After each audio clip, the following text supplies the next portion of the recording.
Hi guys, what's up and welcome back to आपका अपना YouTube channel Vedantu JEE made easy. और क्या हालचाल मेरे प्यारे प्यारे बच्चों, आप सभी लोगों को हैप्पी दिवाली गाइस।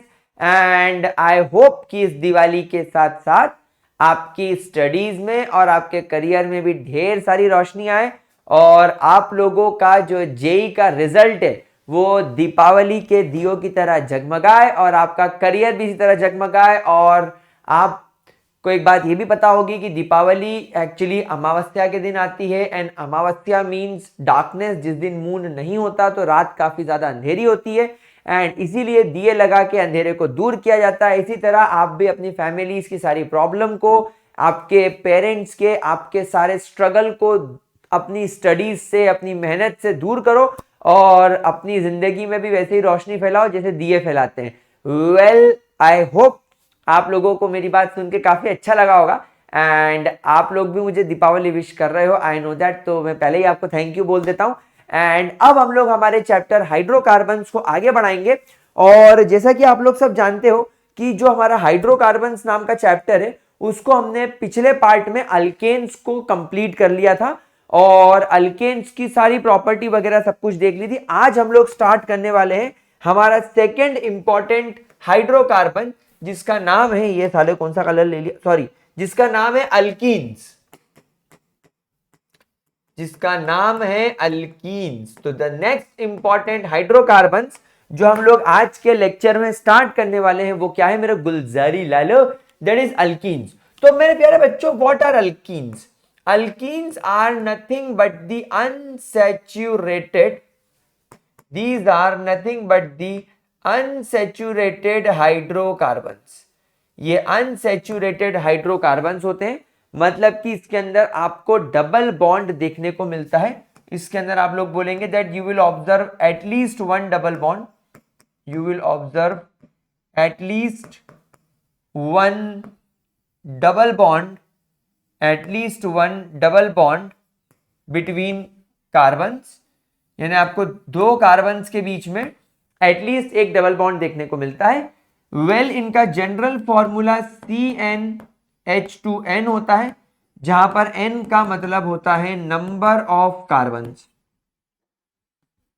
n का मतलब होता है नंबर ऑफ कार्बन। एक इंटरेस्टिंग पॉइंट जो आपको इसके बारे में बताने वाला हूं, then alkenes are also known as olefins. Alkenes are also called as olefins. यहां पर ये जो ओलेफिन्स का मतलब होता है, ओलेफिन्स का मतलब होता है ऑयल फॉर्मिंग, यानी कि मोस्टली जितने भी अल्कीन्स होते हैं ये आपको ऑयल्स में या ऑयली प्रोडक्ट्स के अंदर मिलते हैं। मतलब जो हम खाना खाते हैं, जो हम लोग फूड वगैरह खाते हैं, उसमें जो ऑयल होता है ना, जैसे वेजिटेबल ऑयल वगैरह, ग्राउंड नट ऑयल ले लो, कॉटन ऑयल ले लो, मस्टर्ड ऑयल ले लो, ऑलिव ऑयल ले लो, कोकोनट ऑयल ले लो, they all are basically alkenes. उनके सबके अंदर लॉन्ग चेन ऑफ अल्कीन्स होती हैं, यानी बड़े बड़े लंबे चेन होते हैं, लेकिन सबके अंदर आपको एटलीस्ट एक डबल बॉन्ड देखने को मिलता है। क्या चीज क्लियर हो गई? इस पॉइंट को फटाफट से देख लो, फटाफट से देख लो, फिर आगे बढ़ते हैं। ठीक है, चलिए अब अपन अल्कीन्स के इंट्रोडक्शन को तो ले लिया, अब हम इसके सबसे इंपॉर्टेंट चीज स्ट्रक्चर के बारे में बात करते हैं, यानी अल्कीन्स का स्ट्रक्चर कैसा होता है। तो गाइस, जैसा कि आप सभी लोग जानते हो कि जब कभी भी हमको कोई डबल बॉन्ड बनाना होता है तो हम एक p ऑर्बिटल को उस एटम के हाइब्रिडाइजेशन में इंक्लूड नहीं करते। जैसा आप सब लोग जानते हो कि अल्कीन के अंदर दो कार्बन के बीच में डबल बॉन्ड होता है, मतलब उन दोनों कार्बन्स को एक डबल बॉन्ड बनाना है। तो यहां पर इवन दो आपके कार्बन का इलेक्ट्रॉनिक कॉन्फ़िगरेशन आपको दिख रहा है कि 1s ऑर्बिटल में दो इलेक्ट्रॉन, 2s ऑर्बिटल में एक इलेक्ट्रॉन, 2px, 2py और 2pz ऑर्बिटल में एक इलेक्ट्रॉन अपने को यहां पर देखने को मिलता है। अब यहां पर ये कार्बन बड़ा शातिर है भाई। कार्बन को मालूम है कि अगर मेरे को डबल बॉन्ड बनाना है तो डबल बॉन्ड बनाने के लिए हाइब्रिड ऑर्बिटल्स इस्तेमाल नहीं करे जाते, इसलिए कार्बन बड़ी शातिरता से, बड़ी शान पट्टी से वो यहां पर केवल एक s ऑर्बिटल और 2p ऑर्बिटल को इन्वॉल्व करता है हाइब्रिडाइजेशन में। यहां पर आपको हाइब्रिडाइजेशन के अंदर आप लोगों को केवल एक s ऑर्बिटल और केवल 2p ऑर्बिटल दिखाई देते, तो यहां पर टेक्निकली हाइब्रिडाइजेशन हो गया sp2 टाइप का। तो यहां पर आप लोगों को 1 2 3 तीन ऑर्बिटल्स हाइब्रिडाइजेशन में गए, तो sp2 sp2 और sp2 ऐसा दिखेगा, और एक आपको दिखेगा 2pz ऑर्बिटल, जिसमें कि आप इसे क्लियरली बोलेंगे कि ये हाइब्रिड ऑर्बिटल अनहाइब्रिडाइज्ड है। अब इसके अंदर जब आप देखोगे तो आपको इलेक्ट्रॉन्स रखने पड़ेंगे, सबके अंदर एक एक एक एक इलेक्ट्रॉन आपको रखना पड़ेगा, ठीक है। अब क्योंकि यहां पर sp2 हाइब्रिड ऑर्बिटल हो गया है, जस्ट इमेजिन कि ये एक कार्बन है और ये एक अपना दूसरा कार्बन है, ठीक है। अब इस कार्बन का एक sp2 ऑर्बिटल आपको ये ऐसा दिखाई दे रहा है, एक sp2 ऑर्बिटल आपको ऐसा दिखाई दे रहा है, और एक sp2 ऑर्बिटल आपको ऐसा दिखाई दे रहा है, ठीक है। कोई प्रॉब्लम, कोई दिक्कत? अब यहां पर अपन ले लेते हैं दूसरा sp2 ऑर्बिटल, तो इस कार्बन एटम का एक sp2 ऑर्बिटल इधर, एक sp2 ऑर्बिटल इधर, और एक sp2 ऑर्बिटल इधर अपने को ऐसे दिखाई दे। तो ये कार्बन के तीन sp2 ऑर्बिटल हो गए। यहां पर आपने देखा ये sp2 और ये sp2 की ओवरलैपिंग हो गई, तो यहां पर हो गया अपना sp2 ओवरलैपिंग, जिससे बन गया एक सिग्मा बॉन्ड। यहां पर आपका एक फॉर एग्जांपल हाइड्रोजन आ गया अपना s ऑर्बिटल लेके, तो सिग्मा बॉन्ड बन गया। यहां पर एक हाइड्रोजन एटम आ गया अपना सिग्मा बॉन्ड लेके, तो एक सिंगल बॉन्ड बन गया। यहां पर एक हाइड्रोजन आ गया अपना सिग्मा बॉन्ड लेके, ये हो गया। यहां पर एक हाइड्रोजन आ गया अपना s ऑर्बिटल लेके, तो ये इसका एक सिग्मा बॉन्ड हो गया, ये, ठीक है। तो यहां तक तो आई थिंक किसी को कोई प्रॉब्लम नहीं है। जब आप इसको नीचे देखोगे, ऑब्जर्व करोगे, तो यहां पर आपको दिखेगा कार्बन, यहां पर आपको दिखेगा कार्बन, ये कार्बन कार्बन में सिंगल बॉन्ड, ये एक सिंगल बॉन्ड से हाइड्रोजन, ये एक सिंगल बॉन्ड से हाइड्रोजन, ये सिंगल बॉन्ड से हाइड्रोजन, और ये सिंगल बॉन्ड से हाइड्रोजन। अब यहां पर आप देखोगे तो यहां पर आपको दिख रहा है वही अपना sigma bond, sigma bond, sigma bond, sigma bond, sigma bond. यहां पर सभी का बॉन्ड एंगल अगर आप ऑब्जर्व करोगे तो यहां पर सभी का बॉन्ड एंगल आपको 120 डिग्रीज दिखाई देगा। यहां पर भी बॉन्ड एंगल आपको 120 डिग्रीज दिखाई देगा, यहां पर भी बॉन्ड एंगल आपको 120 डिग्रीज दिखाई देगा। सिमिलरली बॉन्ड एंगल आपको यहां भी 120 डिग्री दिखाई देगा, 120 डिग्री दिखाई देगा, और 120 डिग्री आपको यहां पर भी दिखाई देगा। अच्छा, अब एक खास बात, यहां पर इसकी जो ज्योमेट्री होगी, यहां पर आपको जो ज्योमेट्री के बारे में ध्यान रखना है वो याद रखना, ट्राइगोनल प्लेनर, ट्राइगोनल प्लेनर,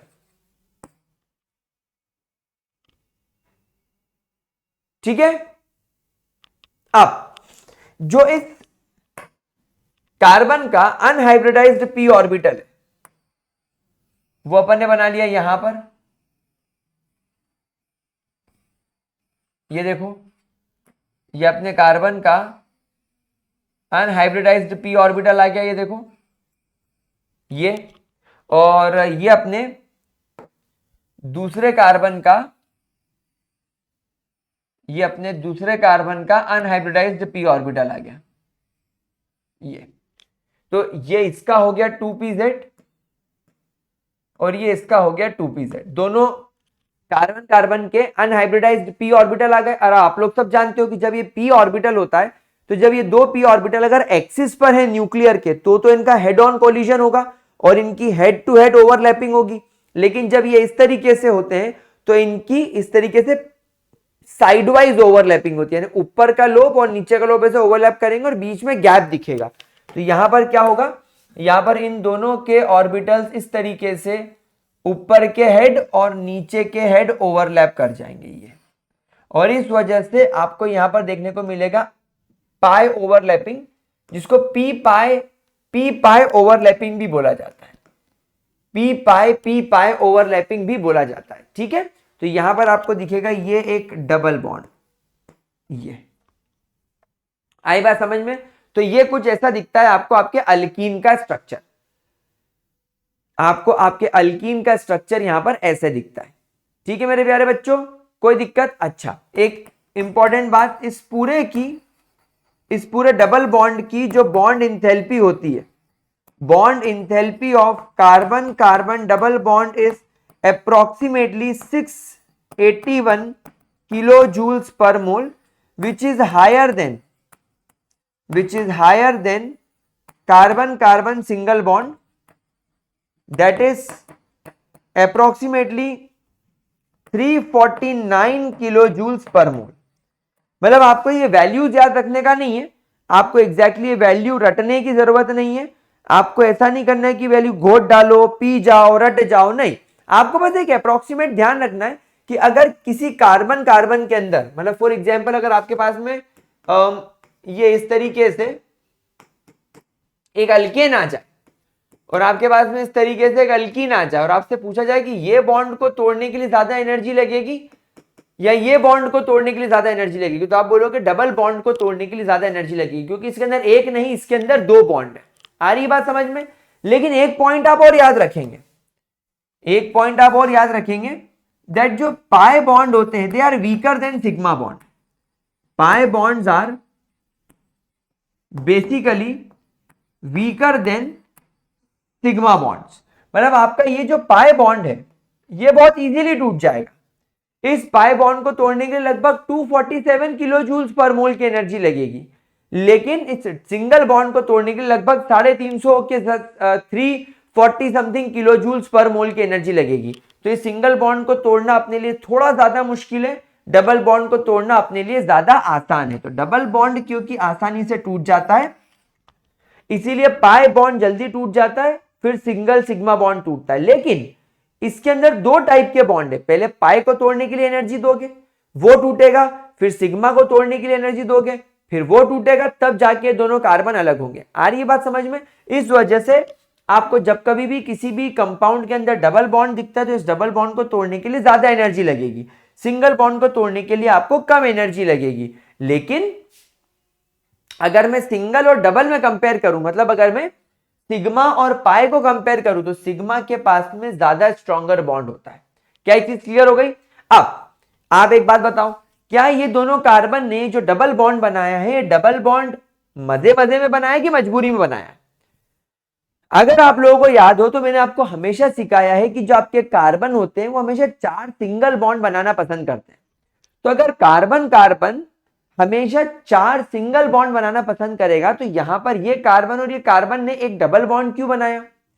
ये कार्बन ने किसी और एटम के साथ और ये कार्बन ने किसी और एटम के साथ में सिंगल बॉन्ड क्यों नहीं बनाया, क्योंकि था ही नहीं। इन दोनों कार्बन के पास में हाइड्रोजन अवेलेबल ही नहीं थे, इन दोनों कार्बन के पास में कोई और एटम कोई और ग्रुप मौजूद ही नहीं था। तो अगर इनके पास मौजूद नहीं है तो ये कहां से बनाएंगे बॉन्ड्स, ये कहां से बनाएंगे एक और एटम के साथ सिंगल बॉन्ड। ये कार्बन के पास में 4 एटम कहां से आएंगे, इसको भी 1 2 3 एटम के साथ और इस कार्बन को भी 1 2 3 एटम के साथ में बॉन्ड बनाकर सेटिस्फाइड रहना पड़ेगा, एक डबल बॉन्ड बनाना पड़ेगा।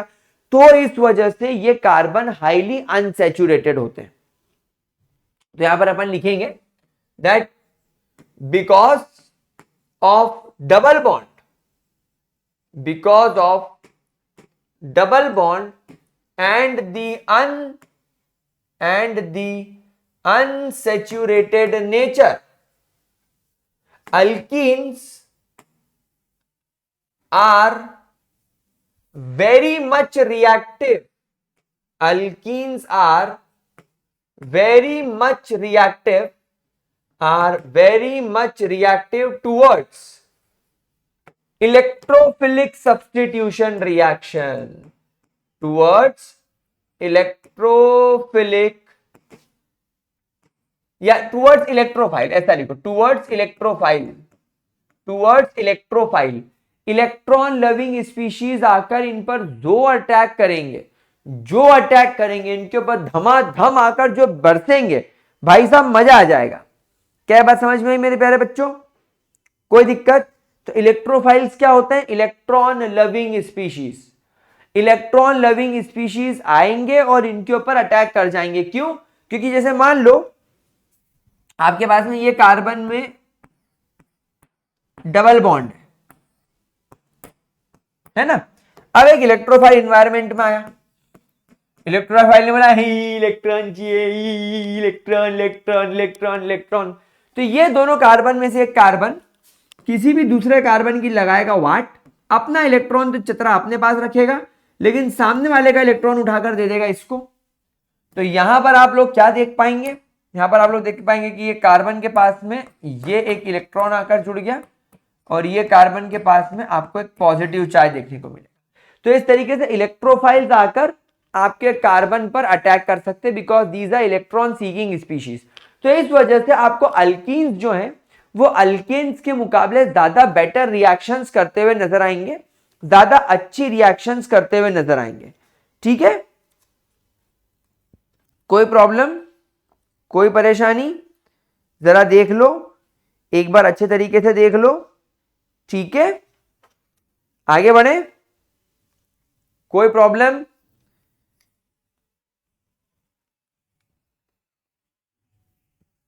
ठीक है, चलो। तो अब अल्कीन्स के अंदर स्ट्रक्चर समझने के बाद एक और इंटरेस्टिंग चीज की तरफ चलते हैं, जिसके ऊपर आप लोगों को इस टॉपिक में से सवाल आने के चांसेस है। That is isomerism. एक सवाल आने का बिल्कुल चांस है जिसका नाम है आइसोमेरिज्म। आइसोमेरिज्म मतलब वो स्ट्रक्चरल फॉर्मूला सेम लेकिन डिफरेंट प्रॉपर्टीज। तो यहां पर आप लोग देखेंगे कि आपके जो अल्कीन्स होते हैं, आपके जो अल्कीन्स होते हैं, दो alkenes shows the both structural, आपके जो अल्कीन्स होते हैं वो structural and stereo isomerism show करते हैं। Structural and stereo isomerism show करते हैं। अगर अपन स्ट्रक्चर की बात करें तो स्ट्रक्चर मतलब वही समझ ही गए आप लोग, जिसमें कि इनका स्ट्रक्चरल फॉर्मूला, जिनमें कि इनका स्ट्रक्चरल फॉर्मूला तो सेम होता है। They have same structural formula but structural formula नहीं, मॉलिक्यूलर फॉर्मूला सेम। क्या बोल रहा हूं मैं भी, क्या गुंडा बनूंगा रे मैं, क्या गुंडा बनूंगा रे। Molecular formula same but structural formula different, but structural formula different. Structural formula इनका डिफरेंट होता है। जैसे कि मैं आपको यहां पर एक एग्जांपल बताऊं तो आपको एग्जांपल से कॉन्सेप्ट समझ में आएगा। आपके पास में कंपाउंड है C4H8। C4H8। अब ये C4H8 के अंदर जब आप कंपाउंड बनाओगे, सबसे पहले आप देखोगे कि आपको दिखेगा CH3, CH2, CH double bond CH2। इसको क्या बोलोगे? But one ene, but one ene. 1 2 3 4 carbon, 3 4 5 6 7 8। फिर अगला आप देखोगे CH3, CH double bond CH, CH3, ये हो जाएगा आपका ब्यूट टू इन।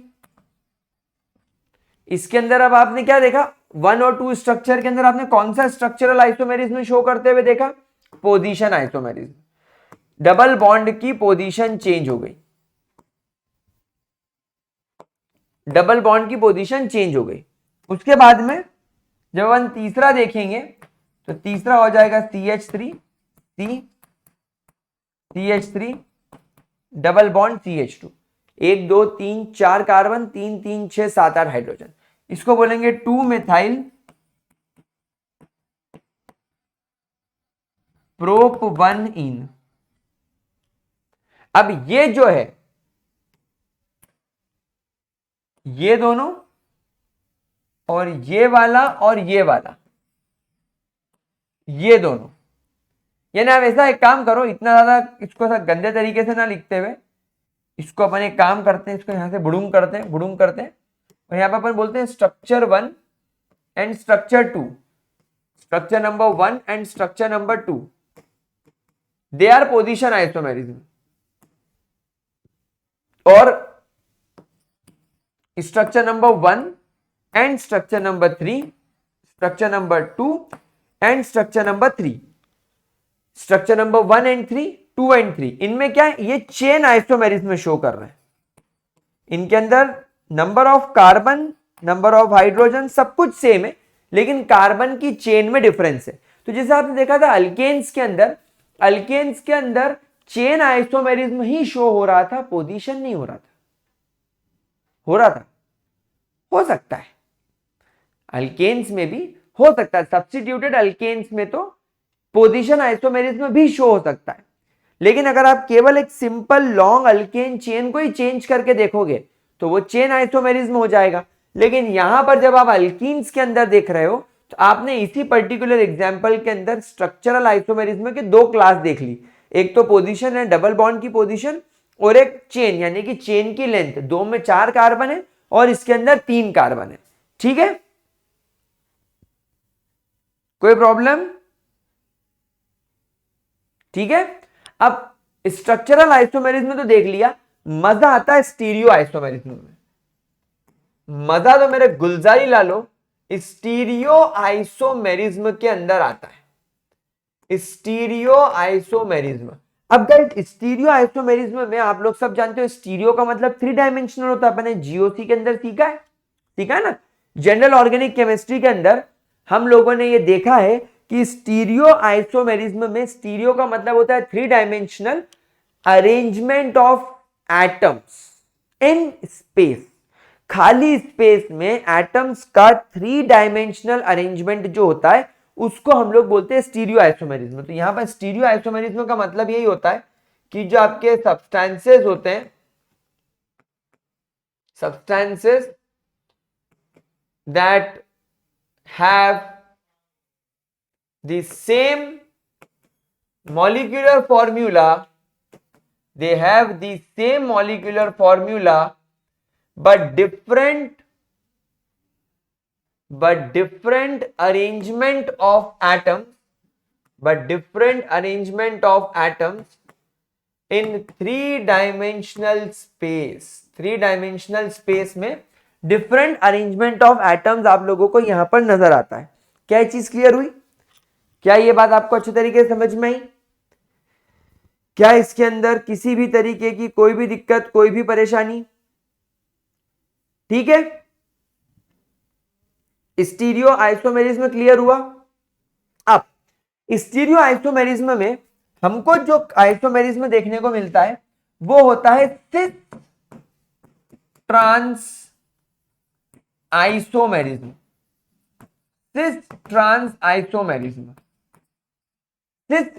आइसोमेरिज्म. अब ये कहां देखने को मिलता है तो इसको थोड़ा ध्यान से समझेंगे. जब आपके कार्बन के डबल बॉन्ड के तरफ एक साइड पर 2 सेम एटम और दूसरी साइड पर 2 सेम एटम दिखाई दे तो ऐसे कंपाउंड्स को, ऐसे आइसोमर्स को अपन सिस आइसोमर बोलते हैं. वहीं पर अगर आपके पास में एक कार्बन है, डबल बॉन्ड, दूसरा कार्बन है, यहां पर आपको X दिख रहा है, यहां पर आपको Y दिख रहा है, लेकिन अब आपको यहां पर Y और यहां पर X दिखे तो ये हो जाएगा आपका ट्रांस आइसोमर. मतलब जब आपके कार्बन के डबल बॉन्ड के एक साइड पर same atom on the same side, when along the carbon double bond same side पर सेम एटम हो तो वो सिस, और अगर सेम साइड पर डिफरेंट एटम आ जाए तो वो ट्रांस. तो सिस के लिए अपन बोलेंगे same atom on same side, same atoms on same side, उसको अपन बोलेंगे सिस. और यहां पर अपन लिखेंगे different atom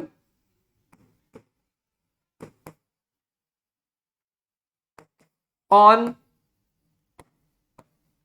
same site. Same site पर अगर डिफरेंट एटम होंगे तो बन जाएगा आपका ट्रांस आइसोमर। क्लियर होती है बात? कोई परेशानी?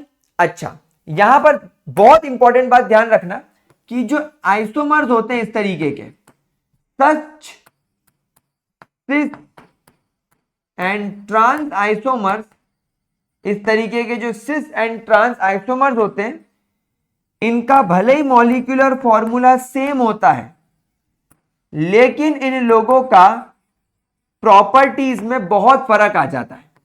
बट इनकी प्रॉपर्टीज में बहुत ज्यादा फर्क आ जाता है। कौन कौन सी प्रॉपर्टीज में फर्क आ जाता है? लाइक इनकी पोलैरिटी में फर्क आ जाता है, लाइक इनके बॉइलिंग पॉइंट में फर्क आ जाता है, इनके मेल्टिंग पॉइंट में फर्क आ जाता है, इनकी डेंसिटी में फर्क आ जाता है, एक्सेट्रा। ऐसी कई प्रॉपर्टीज में इनके फर्क आ जाता है। ठीक है, जरा पहले इतना नोट कर लो, फिर आपको एक एग्जाम्पल के साथ में मैं समझाता हूं। ठीक है, चलो। हाँ,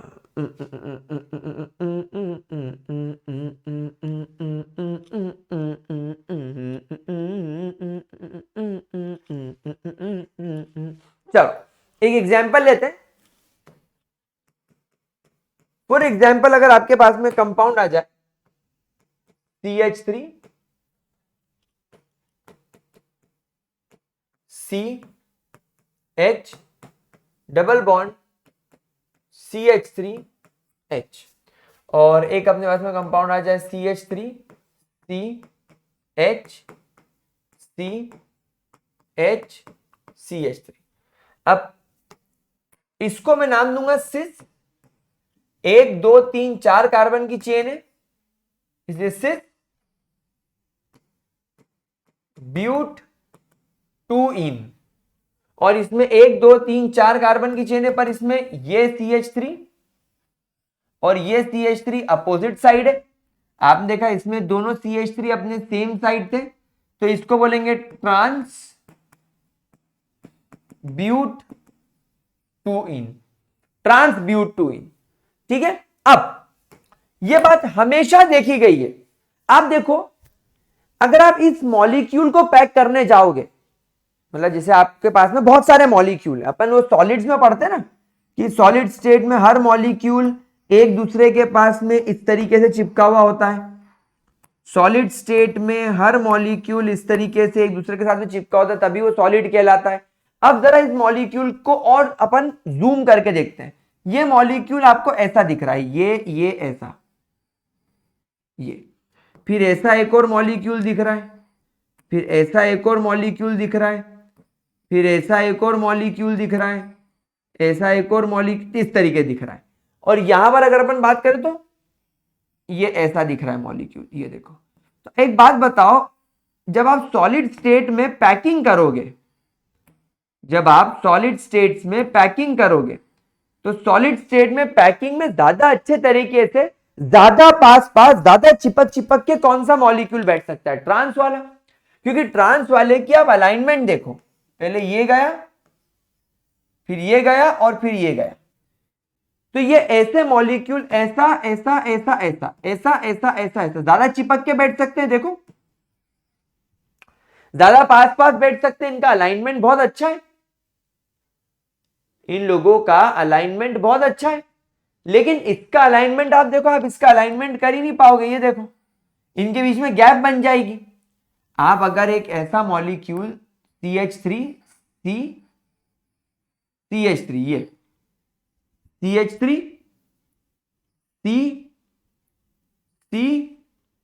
CH3, ऐसा एक और मॉलिक्यूल ले लो। जब आप ये मॉलिक्यूल को मॉलिक्यूल पे रखोगे CH3 CH3, ये बीच में गैप आ गई। मतलब सिस वाले की पैकिंग अच्छे से नहीं हो सकती, सिस आइसोमर्स अच्छे से पैक नहीं हो सकते। तो स्टार बनाकर अपन एक पॉइंट लिखेंगे, that since trans isomers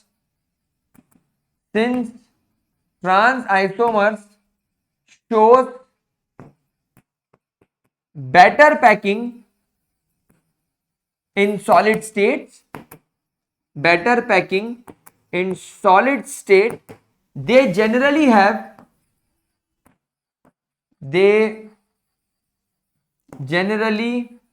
have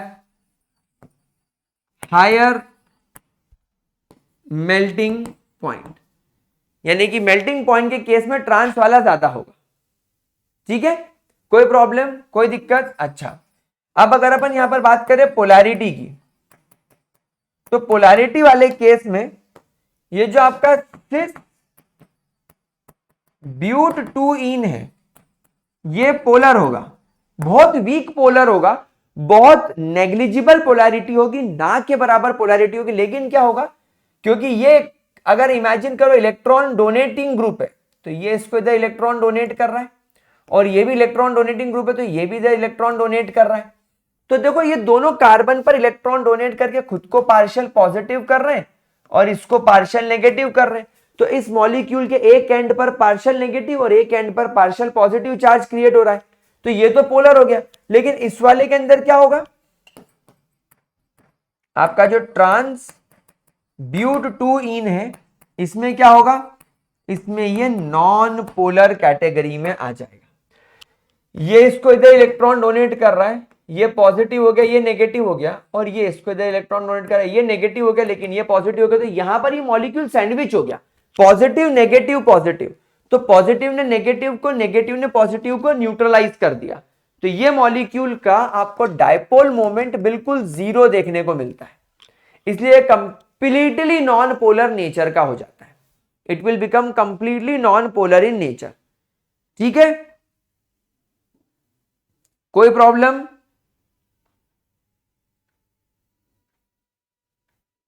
ठीक है, चलो अब आगे चलते हैं। स्टार बनाकर एक पॉइंट लिखेंगे। एक कंपाउंड है जिसमें कार्बन कार्बन में डबल बॉन्ड है, यहां पर ब्रोमीन है, यहां पर क्लोरीन है, यहां पर CH3 है, यहां पर आयोडीन है। अब यहां पर आप देखो, यहां पर आपको 4 अलग अलग एटम्स दिख रहे हैं, यहां पर आप लोगों को 4 अलग अलग एटम्स दिख रहे हैं, और इस वाले कंपाउंड में मैंने आयोडीन ऊपर कर देना है, CH3 यहीं रखना है, Br यहीं रखना है, और Cl नहीं रखना। अब ये भी एक्चुअली अल्कीन है, लेकिन अब इसके अंदर ये कैसे मालूम पड़ेगा कि सिस कौन सा है, ट्रांस कौन सा है? तो यहां पर पहले तो आप स्टार बनाकर लिखो दैट व्हेन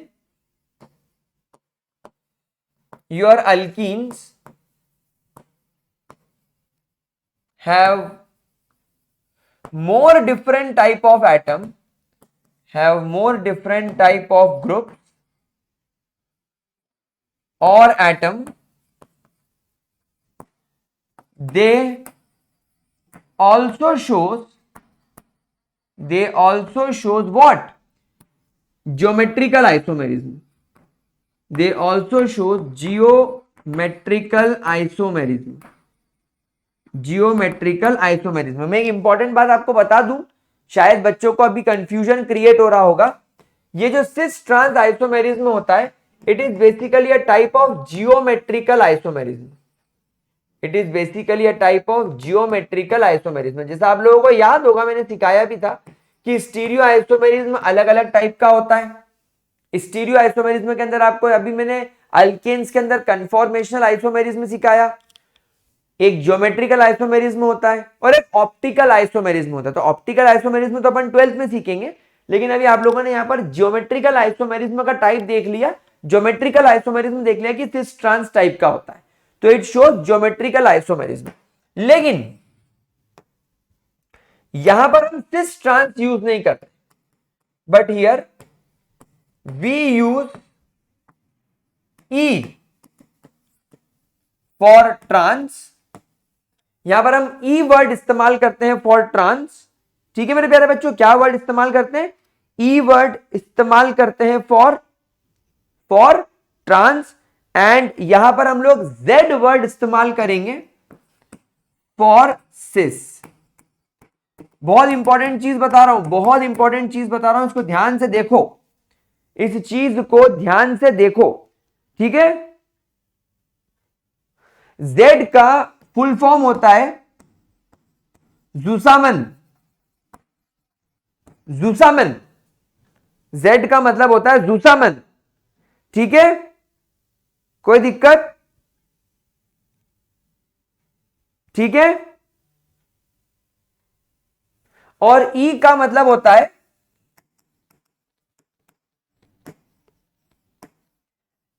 एंगेन, क्या मतलब होता है, एंगेन।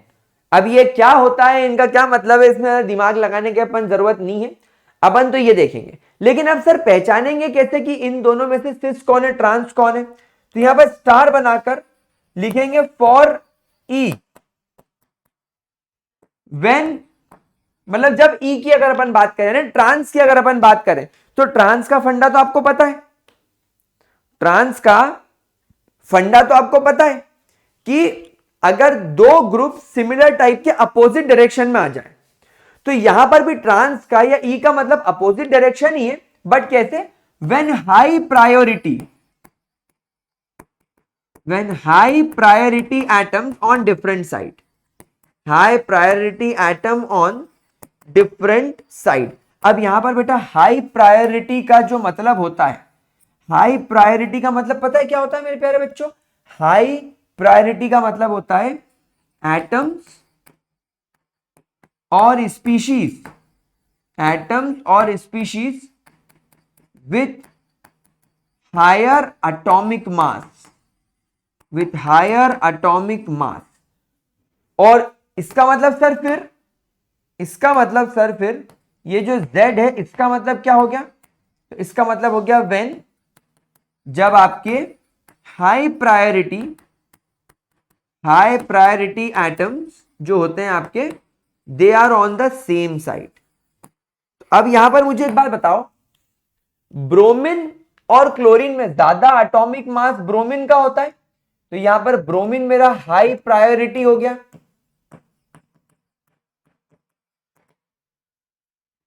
अच्छा, उसके अलावा सेकेंड नंबर पे आ रहा है मेरा आयोडीन, आयोडीन का मास और ज्यादा होता है, तो ये भी हाई प्रायोरिटी हो गया। तो अब एक बात बताओ, आपको आपके दो हाई प्रायोरिटी ग्रुप मिल गए।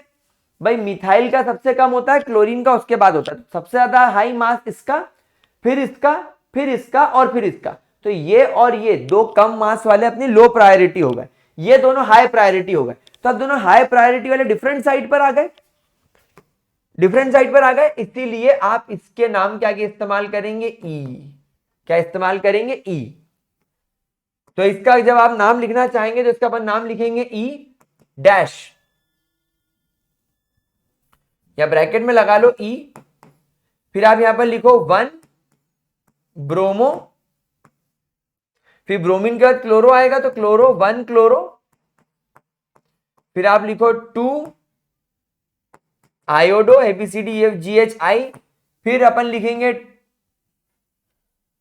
1 2 और 3 कार्बन की चेन, तो आयोडो 1 2 3 कार्बन की चेन, मिथित प्रोप, प्रोप 1 इन, ये इसका नाम होगा। तो अपन वहां पर ई लगा दिया, तो ई का मतलब है प्रायोरिटी वाले group on the opposite side. लेकिन अगर अपन यहां पर देखें तो ब्रोमीन और आयोडीन दोनों का हाई मॉलिक्यूलर मास है, दोनों हाई प्रायोरिटी और they are on the same side, इसलिए इसके नाम क्या क्या अपन क्या लगाएंगे, जेड लगा देंगे, जेड, जेड, बाकी नाम वही रहेगा, Z 1 bromo 1 chloro 2 iodo prop 1।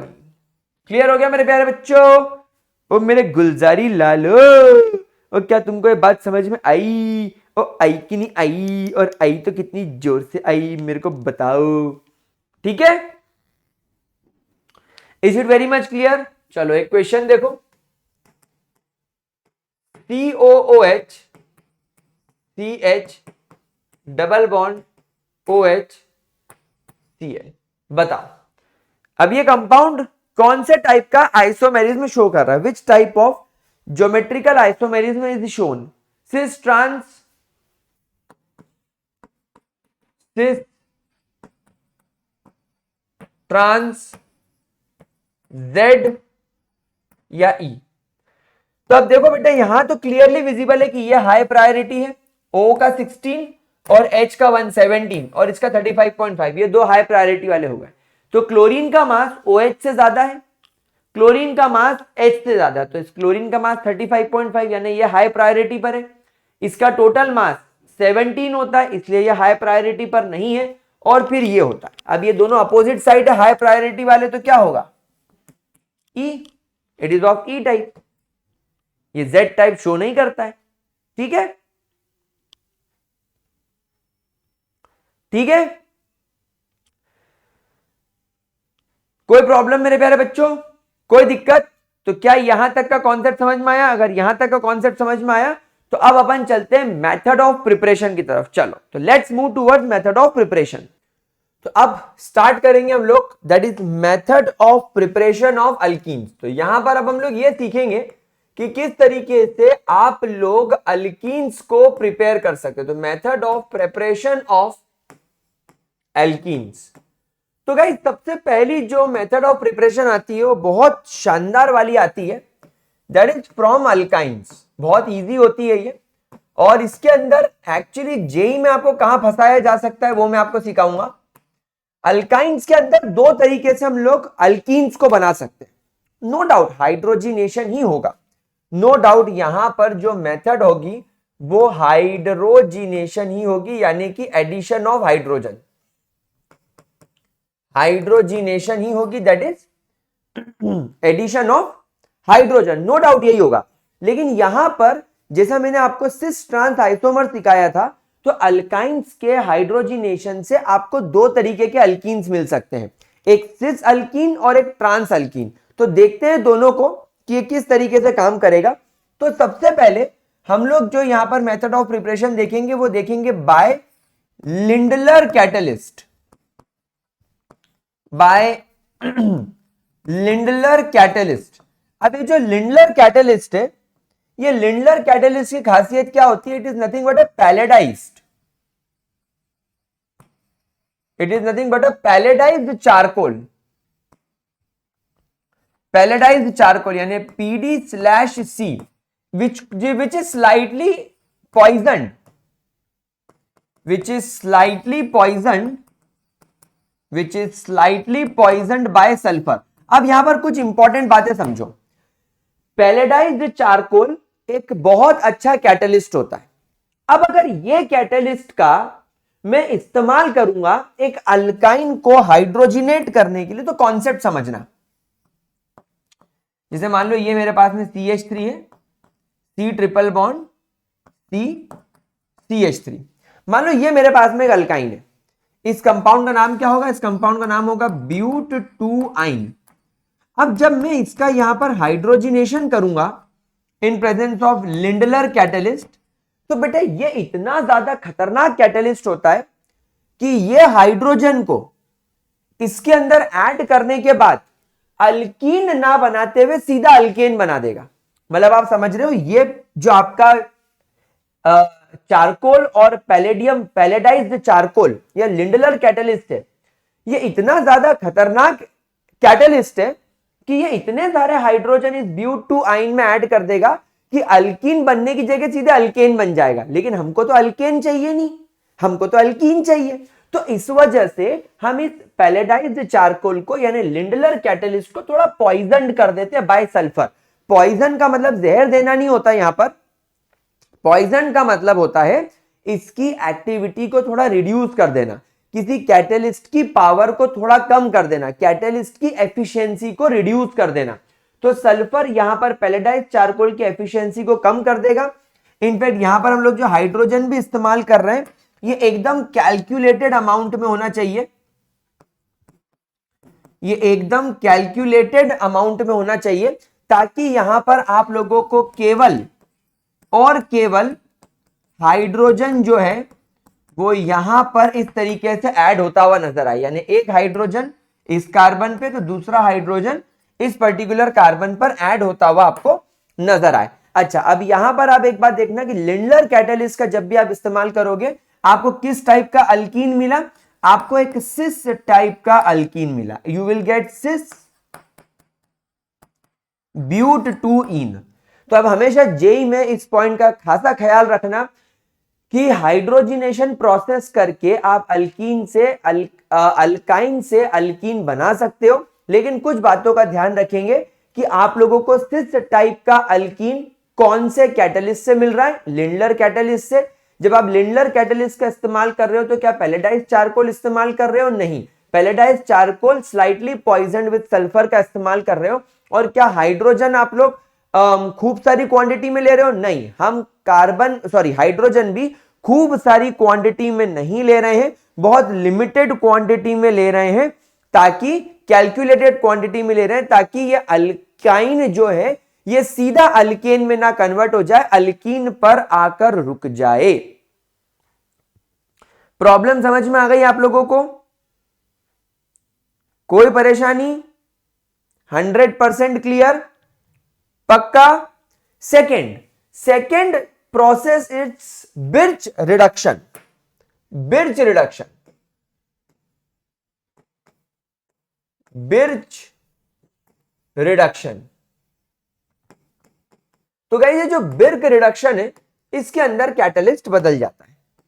तो बिर्च रिडक्शन के अंदर अगर आपने for example CH3 C triple bond CCH3 नाम का एक अल्काइन लिया है जिसका एक्चुअल नेम ब्यूट 2 आइन है, तो यहां पर आप लोगों को इस्तेमाल करना होगा sodium metal in presence of liquid ammonia. तो यहां पर ये इसके अंदर हाइड्रोजन को ऐड करेगा एंड यहां पर अगेन यू विल ऑब्जर्व कि एक हाइड्रोजन इस कार्बन पे, तो दूसरा हाइड्रोजन इस कार्बन पर जाकर अटैक कर रहा है और ये आपको बनाकर देगा CH3 H double double bond H CH3, यानी यहां पर आप लोगों को जो कंपाउंड दिखाई देगा वो दिखाई देगा ट्रांस ब्यूट 2 इन। यहां पर आपको बिर्च रिडक्शन में दिखाई देगा ट्रांस ब्यूट 2 इन। क्या ये चीज क्लियर हो गई? कोई परेशानी इस केमिकल रिएक्शन के अंदर? तो आपको कैसे ट्रांस मिला, कैसे सिस मिला, कौन से रिडक्शन का इस्तेमाल हुआ, कैसे हाइड्रोजिनेशन हुआ, ये चीज देखने वाली है, ये चीज समझने वाली है। इसको ठीक से अच्छे तरीके से देख लो। ठीक है बच्चों, मेरा प्यारा गुलजारी लालो, कोई प्रॉब्लम? चलो, तो पहली मेथड ऑफ प्रिपरेशन हम लोगों ने सीख ली फ्रॉम अल्काइंस। अब second method of preparation alkynes के बाद हम लोग जो सीखेंगे वो सीखेंगे that is from alkyl halides. From alkyl halides, alkyl halides बोले तो RX। अब गाइस अगर हम यहां पर एल्काइल हैलाइड्स की बात करें तो अल्काइल हैलाइड्स के अंदर आप लोग हमेशा ध्यान रखना, आप यहां पर ऑर्डर ऑफ रिएक्टिविटी पहले चेक कर लो।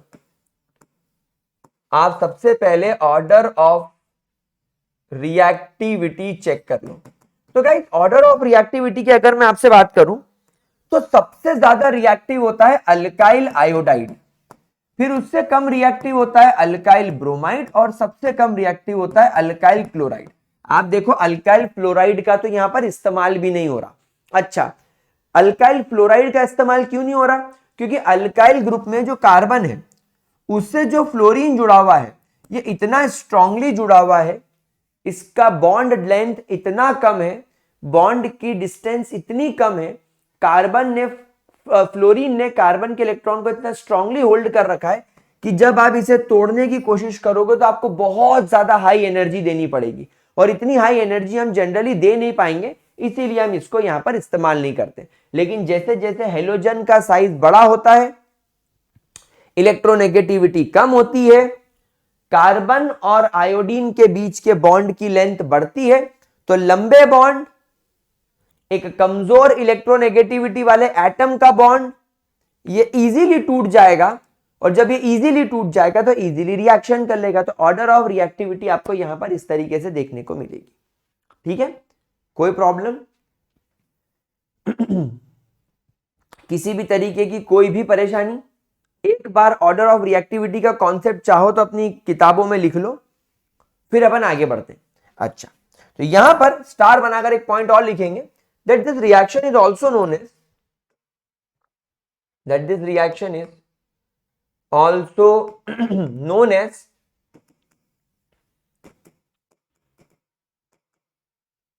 Beta elimination reaction. इस रिएक्शन को बीटा एलिमिनेशन रिएक्शन भी बोलते हैं। अब मैं आपको समझाता हूं कैसे। देखो, तो इमेजिन करो आपके पास में कार्बन है, इसके पास में लेट से मैंने यहां पर एक ब्रोमीन लगाया हुआ है, और इस कार्बन के पास में एक हाइड्रोजन इधर है, एक हाइड्रोजन इधर है, देन ये कार्बन के पास में एक हाइड्रोजन इधर है, एक हाइड्रोजन इधर है, एक हाइड्रोजन इधर है। ये तुम्हारे पास में एक्चुअली CH3 CH2Br बन गया। अब जब इसके ऊपर में एक strong eliminating agent alcoholic KOH का इस्तेमाल करूंगा, अल्कोहलिक KOH का जब यहां पर मैं इस्तेमाल करूंगा, तो ये अल्कोहलिक KOH एक्चुअली क्या है, एक बहुत ज्यादा बल्की न्यूक्लियोफाइल है। आपको याद करो, मैंने जनरल ऑर्गेनिक केमिस्ट्री में मैंने आपको इलेक्ट्रोफाइल एंड न्यूक्लियोफाइल के बारे में बताया था। न्यूक्लियोफाइल का मतलब होता है न्यूक्लियस लविंग। तो यहां पर जो आपका KOH का ये जो OH वाला पार्ट है, ये देखने में हमें ऐसा लगता है कि ये बहुत ज्यादा न्यूक्लियस लविंग है, लेकिन प्रॉब्लम बेटा इसके साथ ये हो गई कि हमने इसके साथ में डाल दिया अल्कोहल। तो इस वजह से इस न्यूक्लियोफाइल का साइज हो गया बड़ा, ये हो गया मोटा, बम बम बम बम बम, ये ऐसे चलेगा। अब जब ये मोटा न्यूक्लियोफाइल आएगा और इस कार्बन पर अटैक करने की कोशिश करेगा, तो ये नॉर्मली ये चाहता है कि Br निकल जाए और OH जुड़ जाए। मतलब जनरली एक न्यूक्लियोफाइल क्या करने की कोशिश करता है, न्यूक्लियोफाइल सोचता है कि मैं इस Br को निकाल दूं और खुद उसकी जगह घुस जाऊं, लेकिन इसके मोटे हो जाने की वजह से इस कार्बन के आसपास ये ब्रोमीन और इस कार्बन के पीछे वाला ये CH3 ग्रुप इस अल्कोहलिक KOH को इस कार्बन के आसपास फटकने भी नहीं देता।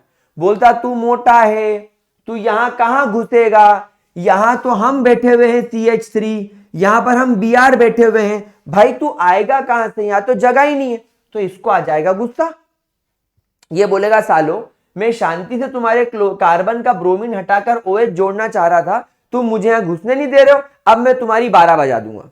अब ये 12 कैसे बजाएगा, तो ये बोलेगा कि अब मैं यहां पर स्विच यानी Br की जगह OH वाला काम नहीं करूंगा, अब मैं Br को खींच के निकाल दूंगा, खुद OH नहीं जोड़ूंगा, खुद अपना OH नहीं दूंगा, उल्टा तुम्हारा Br भी निकाल दूंगा। तो बल्कि न्यूक्लियोफाइल यानी बेवड़ा KOH, अल्कोहल का मतलब बेवड़ा पागल, तो बल्कि न्यूक्लियोफाइल यहां पर क्या करेगा, बल्कि न्यूक्लियोफाइल यहां पर एलिमिनेशन कर देगा, it will eliminate beta hydrogen, it will eliminate beta hydrogen and Br negative. तो यहां पर क्या होगा, यहां पर आपका जो ब्रोमीन है ये निकल जाएगा, तो यहां पर आपके पास में बचेगा CH3 CH और पॉजिटिव चार्ज। आ रही बात समझ में आ रही बात समझ में। अब ये होगा कैसे समझना, ये जो आपने अल्कोहलिक KOH डाला है, फॉर एग्जाम्पल जो आपका CH3 CH2OH है, आपने इसके साथ में KOH डाला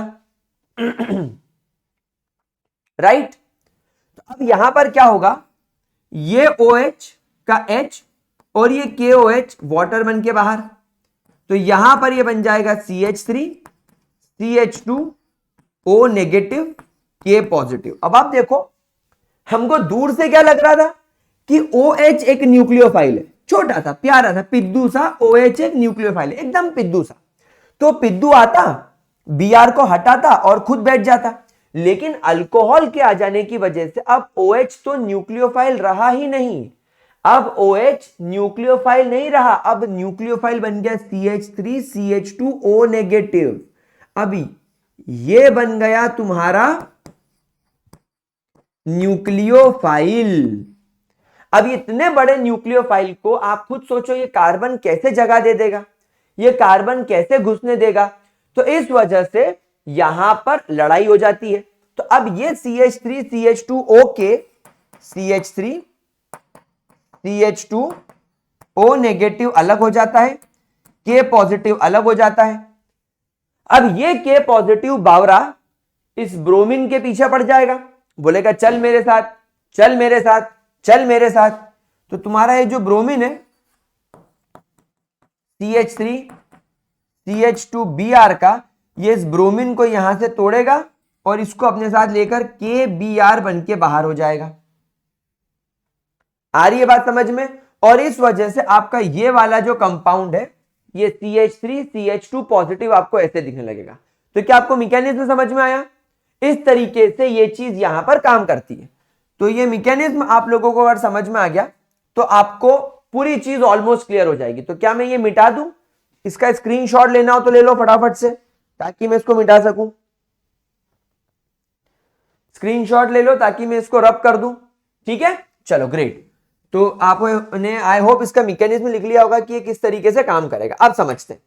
अब यहां पर हमेशा ध्यान रखना, वो कार्बन जिससे डायरेक्टली फंक्शनल ग्रुप जुड़ा हुआ है is called as alpha carbon, और अल्फा कार्बन के जस्ट पीछे वाला कार्बन कहलाता है बीटा कार्बन, और बीटा कार्बन से जुड़े हुए हाइड्रोजन कहलाते हैं बीटा हाइड्रोजन, बीटा हाइड्रोजन और बीटा हाइड्रोजन। तो अब क्योंकि आपके अल्फा कार्बन पर पॉजिटिव चार्ज आ गया है, यहां पर आपको हाइपर कॉन्जुगेशन करना पड़ेगा।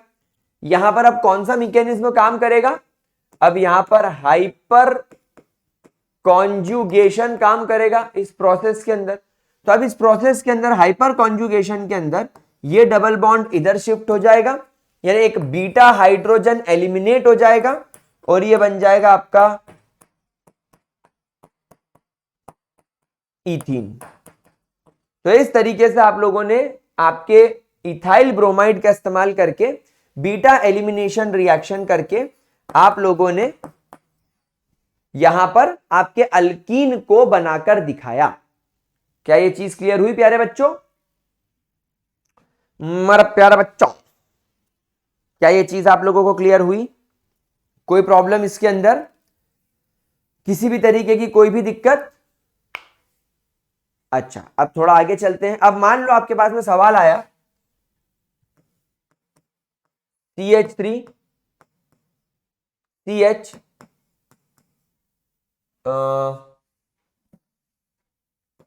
CH3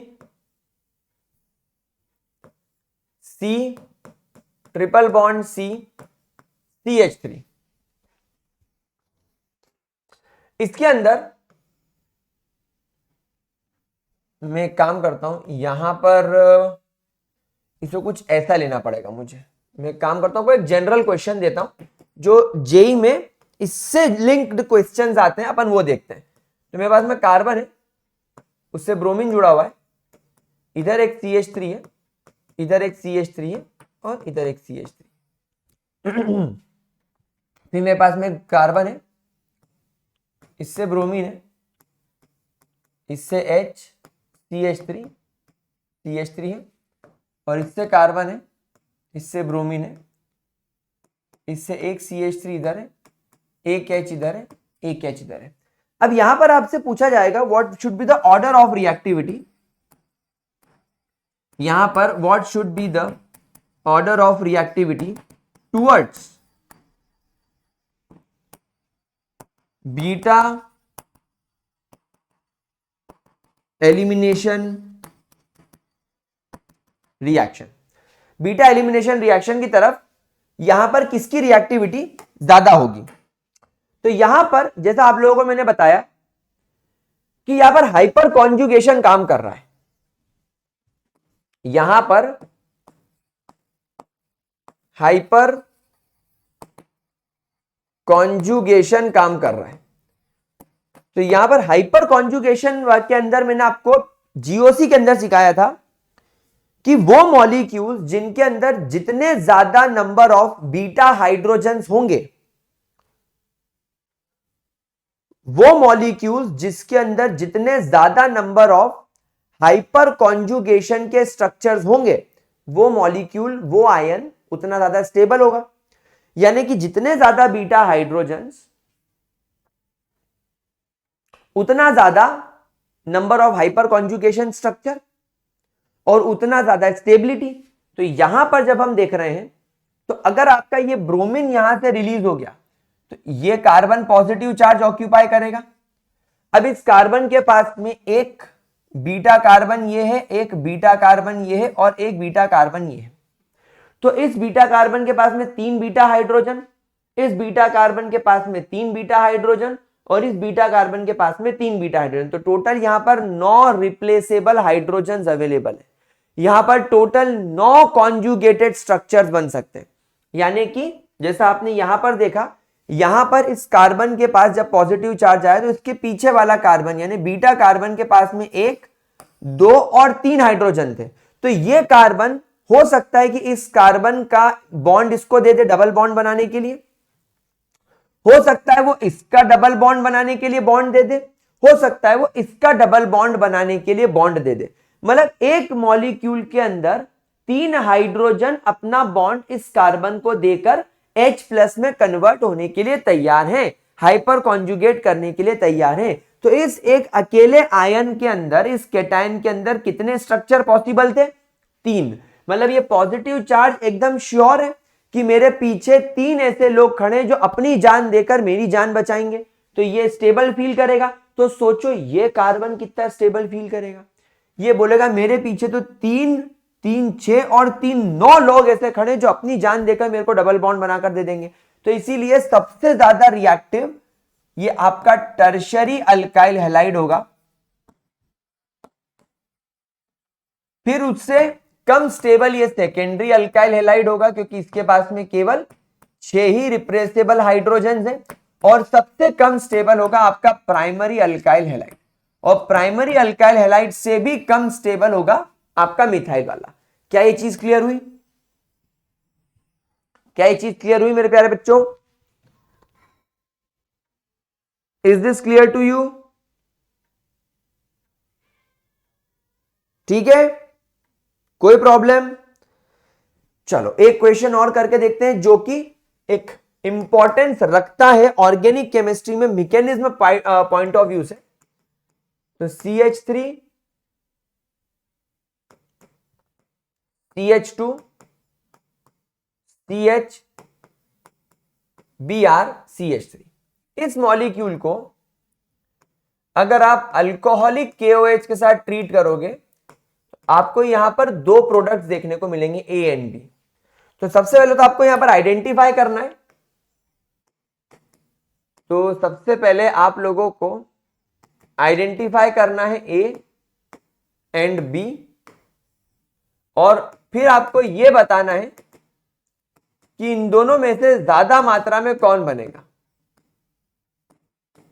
इन दोनों में से ज्यादा मात्रा में कौन बनेगा? मेजर क्वांटिटी में A बनेगा या B बनेगा? देखो जरा करके, देखो जरा इस चीज को करके कि इन दोनों में से मेजर क्वांटिटी में, ज्यादा क्वांटिटी में कौन सा बनने वाला है।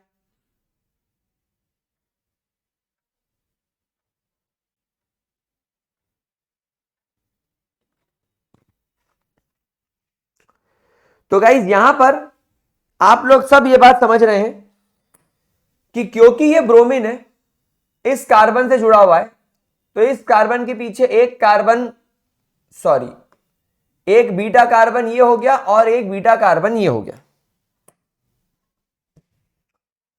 तो यहां पर डेफिनेटली पहले वाले केस में मैं अगर ये कार्बन से हाइड्रोजन का बॉन्ड दिलवा दूं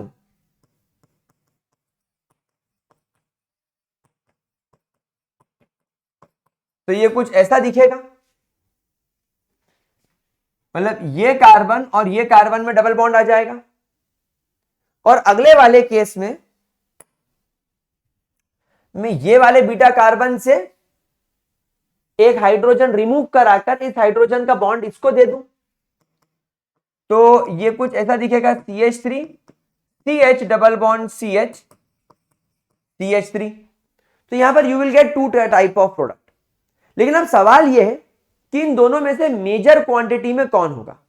तो गाइस मेजर क्वांटिटी में आपको ये वाला स्ट्रक्चर देखने को मिलेगा और माइनर क्वांटिटी में आपको ये वाला कंपाउंड देखने को मिलेगा। अब ऐसा क्यों होगा, ध्यान से सुनना। ऐसा इसलिए होगा क्योंकि यहां पर एक रूल काम करेगा जिसको बोलते हैं जेडसेव रूल।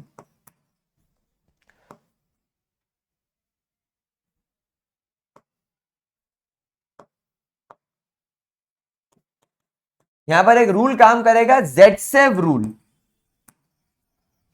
जेडसेव रूल। अब आप बोलोगे सर आपने स्पेलिंग तो सेडजेव लिखी है, आपने स्पेलिंग तो सेडजेव लिखी है और आप इसको प्रोनाउंस जेडसेव कर रहे हो। तो एक्चुअली इसका प्रोनाउंसिएशन जेडसेव है, लिखते सेडजेव है क्योंकि ये एक रशियन नेम है। तो इस रूल के हिसाब से, इसके रूल के हिसाब से अगर एक ऐसा बीटा एलिमिनेशन रिएक्शन जिसमें एक से ज्यादा टाइप के अल्कीन्स या अल्काइंस बन रहे हैं, तो उनमें से मेजर क्वांटिटी में वो होगा जिसके पास में ज्यादा डबल बॉन्ड के आसपास ज्यादा नंबर ऑफ कार्बन होंगे, यानी कि वो ज्यादा number of hyper conjugated structure बना सकेगा। अगर आप इस कार्बन की बात करो तो इस कार्बन के पीछे ये कार्बन है और ये कार्बन है। अब इस कार्बन के पास में तो एक बीटा कार्बन ये हो गया, तो इस बीटा कार्बन से इसको स्टेबल करने के लिए ये दो हाइड्रोजन के अपने बॉन्ड इसको दे सकता है। लेकिन इस कार्बन के पीछे ऐसा कोई नहीं है, इस कार्बन के पीछे ऐसा कोई नहीं है जो इसको डबल बॉन्ड दे सके। जैसे आप देखो इस कार्बन के पीछे ये कार्बन है, तो ये इन दोनों में डबल बॉन्ड बन सकता है अगर ये अपना बॉन्ड इधर विड्रॉ कर ले। मतलब अगर ये CH2 इस डबल बॉन्ड को अपनी ओर ले ले तो इसके साथ डबल बॉन्ड बनाने के लिए ये वाला कार्बन है। लेकिन इस वाले कार्बन के साथ कभी ऐसा हो जाए, मतलब ये कार्बन इस डबल बॉन्ड को विड्रॉ कर ले, तो इस कार्बन के साथ में पीछे से डबल बॉन्ड बनाने के लिए कोई नहीं है। तो इसका मतलब ये है, सेडजेव ने बोला कि इधर देखो, अगर ये कार्बन डबल बॉन्ड विड्रॉ कर ले तो ये दोनों कार्बन में डबल बॉन्ड बन सकते हैं, और इस कार्बन के पीछे ये जो कार्बन है, ये जो आपका बीटा कार्बन है, इसके पास में 3 हाइड्रोजन है, मतलब 3 स्ट्रक्चर ये दे सकता है। उसके जस्ट अपोजिट अगर ये इधर विड्रॉ कर ले तो ये कार्बन इसके साथ में बना सकता है। मतलब 3 स्ट्रक्चर इधर से इन दोनों के बीच में डबल बॉन्ड वाले और 3 स्ट्रक्चर इधर से इन दोनों के बीच में डबल बॉन्ड वाले हाइपर कॉन्जुगेशन कर सकते हैं। तो इसके पास में 6 स्ट्रक्चर्स हैं, इसके पास में केवल 2 स्ट्रक्चर है। तो क्योंकि ये ज्यादा हाइपर कॉन्जुगेशन कर सकता है इसलिए ये ज्यादा स्टेबल होगा।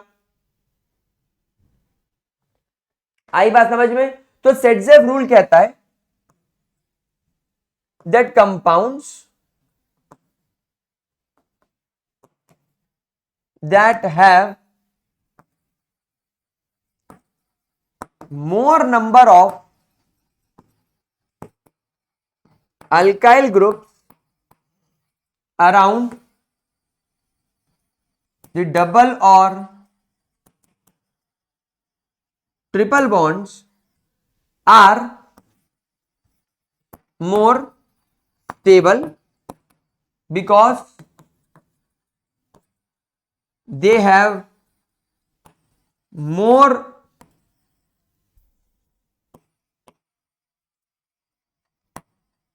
hyper conjugated systems or structures। Clear? बहुत अच्छे तरीके से बात क्लियर हो गई मेरे प्यारे बच्चों, मेरे प्यारे गुलजारी लालो। क्या ये चीज बहुत ज्यादा अच्छी तरीके से क्लियर हो गई? क्या इसके अंदर कोई प्रॉब्लम, क्या इसके अंदर कोई दिक्कत, कोई परेशानी? ठीक है, अच्छे तरीके से देख लिया इसको। ठीक है,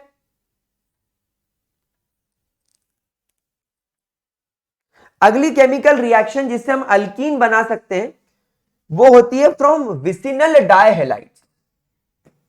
घबराना नहीं, अभी सिखाएंगे विसिनल का मतलब क्या होगा। From vicinal dihalides. अब यहां पर बेटा विसिनल का मतलब क्या होता है? 2 एडजेसेंट कार्बन पर एक जैसे फंक्शनल ग्रुप। एडजेसेंट मतलब अड़ोसी पड़ोसी। दो अड़ोसी पड़ोसी कार्बन्स के पास में अगर एक जैसे फंक्शनल ग्रुप हो तो उसे विसिनल बोलेंगे ना। अड़ोसी पड़ोसी मतलब एक दूसरे से कनेक्टेड होना चाहिए। एक कार्बन बीच में आ गया, उसके इधर और इधर वाले कार्बन पर अगर सेम ग्रुप है और बीच में कार्बन है तो वो विसिनल की कैटेगरी में नहीं आएगा। तो देखते हैं एग्जांपल से, CH3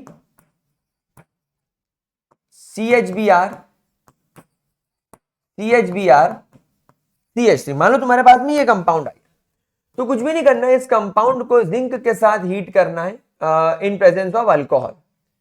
कोई भी एक अल्कोहल लेकर अगर आपने इसको जिंक की प्रेजेंस में हीट कर दिया तो जिंक ये और ये ब्रोमीन को लेकर ये वाला जिंक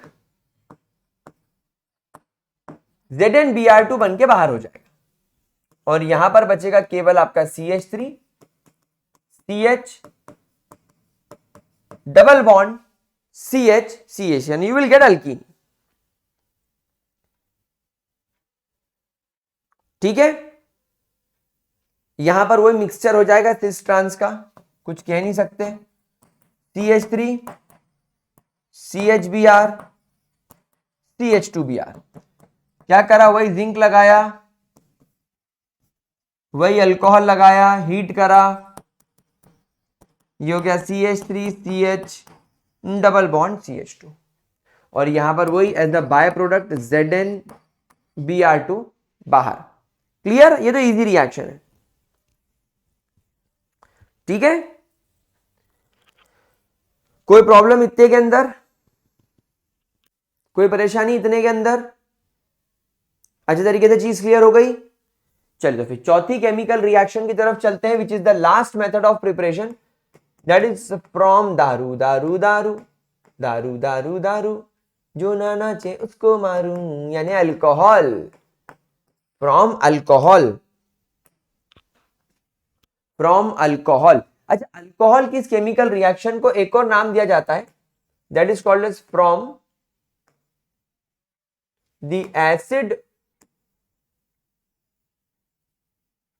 डिहाइड्रेशन ऑफ अल्कोहल, यानी एक एसिड की प्रेजेंस में अल्कोहल का डिहाइड्रेशन यानी उसका पानी निकाल देना है। अपने को क्या है, अपने को खाली पानी निकालना है। खास बात यह कि this chemical reaction also uses beta elimination pathway.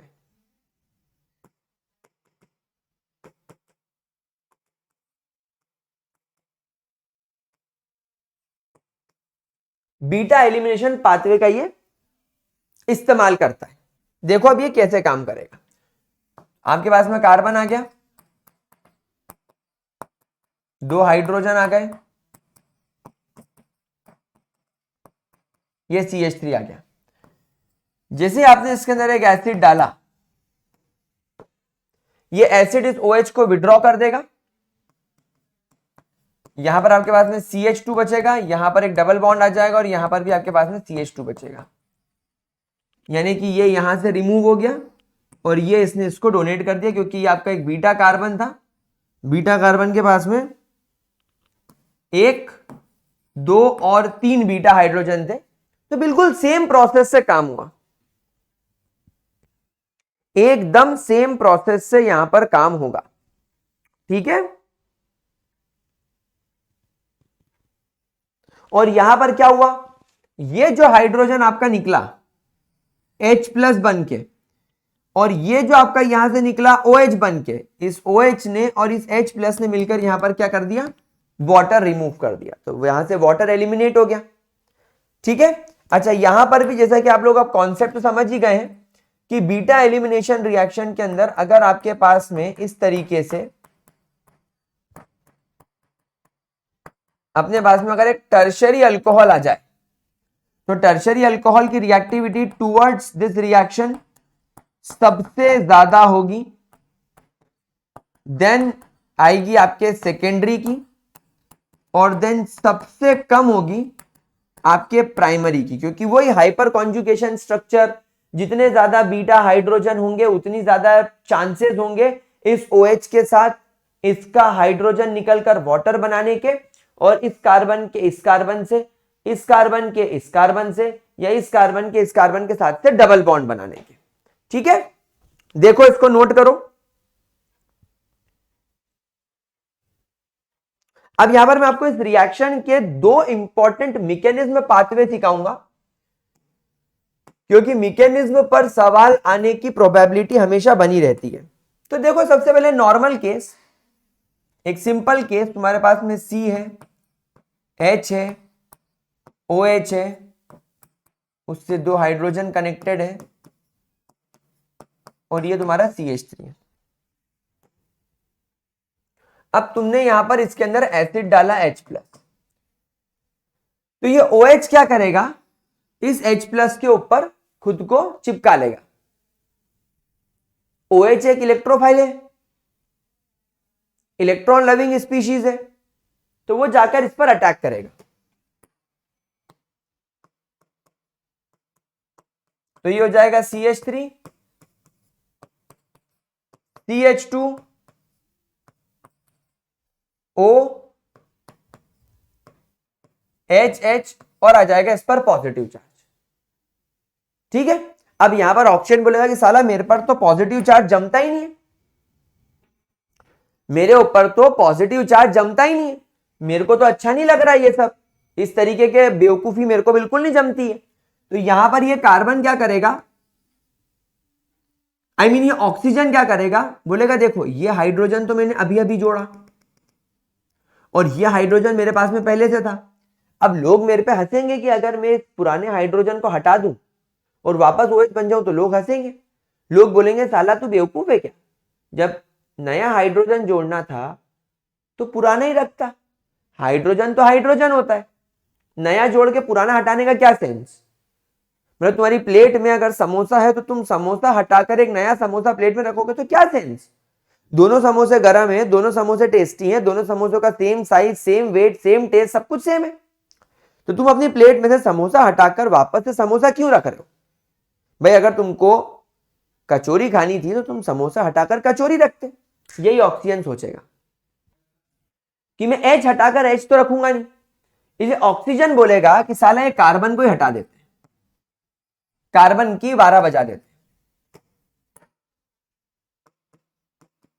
तो क्या होगा, यहां पर कार्बन पर आ जाएगा एक प्लस चार्ज और यहां से आपका वाटर हो जाएगा आउट। अब यहां पर वही हाइपर कॉन्जुगेशन लगा दो, अब यहां पर वही अपना हाइपर कॉन्जुगेशन हो जाएगा। हाइपर कॉन्जुगेशन के अंदर ये वाला जो कार्बन है आपका बीटा वाला कार्बन, इन तीनों हाइड्रोजन में से किसी भी एक हाइड्रोजन की लगा के उसको H+ में बाहर फेंक के इस तरीके से डबल बॉन्ड बनाकर मजे लेना शुरू कर देगा। और ये वाला जो H+ निकला, ये H+ will take up, it will take up the another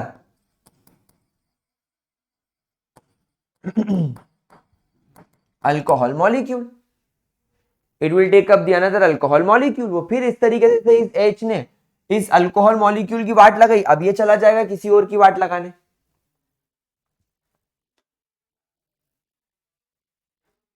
ठीक है, देखो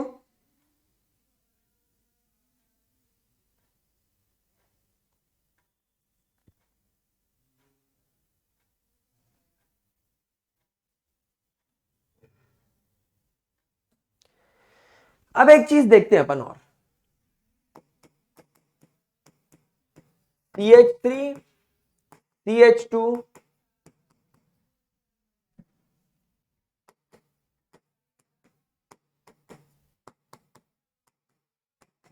OH। अब देखो, अब अगर इस पर मैंने H+ डाला तो ये H+ वो इस पर अटैक करेगा, हो जाएगा CH3 CH2 CHH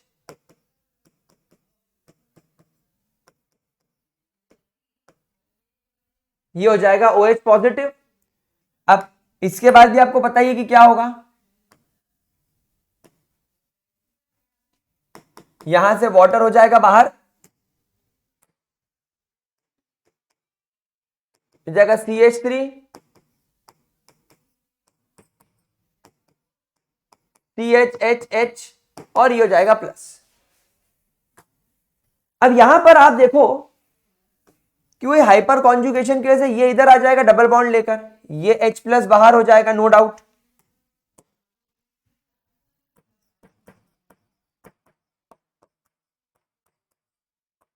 CH3CH double bond CH2।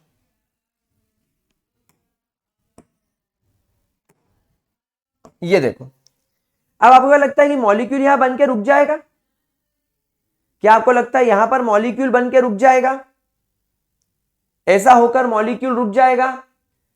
आप देखो यहां पर ये कार्बन और ये कार्बन में डबल बॉन्ड है, इस कार्बन के पीछे ये कार्बन है इसको सपोर्ट करने के लिए, लेकिन ये कार्बन के पीछे कोई कार्बन नहीं है, मतलब ये डबल बॉन्ड अनसिमेट्रिकल तरीके से दिख रहा है। तो बेटा यहां पर एक मैकेनिज्म और काम करेगा, यहां पर पिक्चर रुकेगी नहीं, यहां पर 1,2 हाइड्राइड शिफ्ट लगेगा, 1,2 हाइड्राइड शिफ्ट लगेगा। यहां पर हाइड्राइड शिफ्ट क्या करेगा, इस कार्बन के पीछे वाला जो कार्बन है ना, इस कार्बन के पीछे वाला जो कार्बन है ना, वो क्या करेगा, सबसे पहले इस डबल बॉन्ड को शिफ्ट करने की कोशिश करेगा। अब एक्चुअली यहां पर ये प्रोडक्ट कभी बनने ही नहीं वाला। अब आपको कॉन्सेप्ट समझ में आ गया, आपने देख लिया स्ट्रक्चर, इसलिए यहां पर क्या होगा, 1,2 हाइड्राइड शिफ्ट लग जाएगा। अब ये 1,2 हाइड्राइड शिफ्ट देखो कैसे काम करेगा। तो मैंने आपको एक आइडिया दे दिया कि वो स्ट्रक्चर बनता और वो अनसिमेट्रिकल था, तो वो स्ट्रक्चर नहीं बनेगा। यानी यहां पर क्या होगा, यहां पर आपका जो हाइड्रोजन है, ये हाइड्रोजन चला जाएगा इस कार्बन के पास। तो यहां पर ये कार्बन के पास में 1 2 और 3 हाइड्रोजन आ जाएंगे और ये बेचारे कार्बन पर पॉजिटिव चार्ज शिफ्ट हो जाएगा और अब ये आपको ऐसा दिखने लगेगा। मतलब हमने ये पॉजिटिव चार्ज जो बिल्कुल टर्मिनल पोजीशन पे था उसको हमने अंदर पहुंचा दिया और ये हाइड्रोजन को इधर ट्रांसफर कर दिया। अब यहां पर क्या होगा, अब यहां पर आप लगा सकते हैं हाइपर कॉन्जुगेशन, और अब इस हाइपर कॉन्जुगेशन के अंदर आपके पास में 2 ऑप्शंस हैं, या तो ये कार्बन अपने हाइड्रोजन ट्रांसफर करे, लेकिन हम इससे हाइड्रोजन ट्रांसफर करवा नहीं सकते क्योंकि फिर इन दोनों में डबल बॉन्ड आ जाएगा और हमको टर्मिनल पोजीशन पे डबल बॉन्ड चाहिए नहीं, हमको डबल बॉन्ड चाहिए इस CH3 के ये 2 बीच वाले कार्बन पर। इसलिए अब ये अपना हाइड्रोजन इधर शिफ्ट करेगा, H प्लस बनाएगा और ये हो जाएगा यहां पर CH3 CH double bond CH CH3 और आपको एक स्टेबल अल्कीन का मॉलिक्यूल बनाकर देगा। This is how you will get a stable alkyne का मॉलिक्यूल। समझ में आई बात?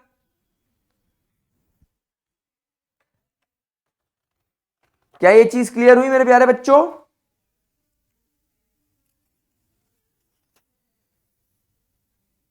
ठीक है, पक्का? चलिए, तो अब गाइस इसके आगे की बात we will do in the next class.